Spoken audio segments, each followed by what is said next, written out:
یہ خبر اس قدر اچانک پہنچی تھی کہ اس کے قدموں کے تلے سے زمین نکل گئی۔ شادی کی خبر تو ایک طرف نساجمہ دو بچوں کا باپ بن چکا تھا اور اسے خبر تک نہ ہوئی۔ کچھ دیر کے لیے وہ سن ہو گئی۔ افتتاح کے بعد بیوی اور بیٹوں کو گھر لایا گیا۔ پہلی بیوی یہ سب کچھ ہوتا دیکھ رہی تھی۔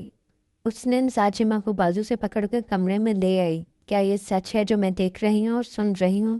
وہ درد کی انتہا پر کھڑی پوچھ رہی تھی۔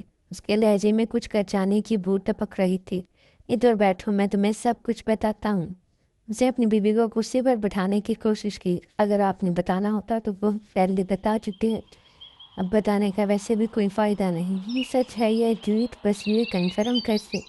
اور مجھے کچھ نہیں جاننا۔ اتنی سالوں کی رفاقت مفلسی نہ دے سکی تو اب تو آپ دو شمع تقسیم ہو چکی ہیں۔ یہ سب کچھ میرے لیے برداشت ہونا ناممکن ہے۔ آپ کو آپ کی نئی زندگی مبارک ہو۔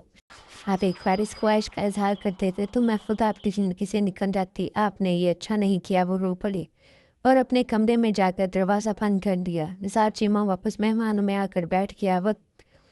وقتی غصہ ہے خود ہی ٹھیک ہو جائے گی۔ وہ بچوں میں مصروف ہو گیا۔ رات کے کھانے کے لیے پہلی بیوی کا دروازہ کھٹکھٹایا گیا لیکن اس نے کھانے سے انکار کر دیا۔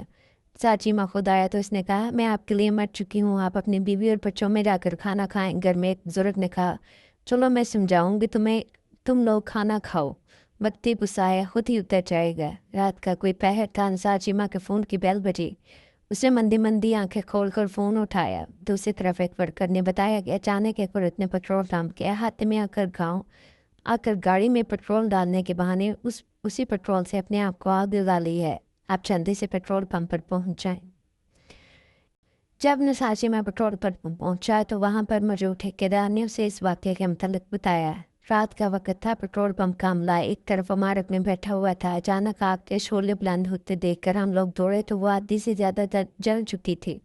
ٹھیکیدار نے تمام تفصیل بتائی۔ نثار چیمہ نے ایمبولینس کو فون کیا۔ فرسٹ ایڈ ملنے تک اس کے مرنے کی تصدیق ہو چکی تھی۔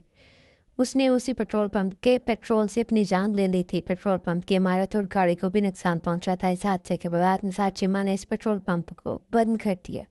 وہ دوبارہ کسی کی ہمت نہ ہوئی کہ اسے بات کرے۔ پہلی بیوی کی موت نے اسے ہمیشہ کے لیے ویران کر دیا۔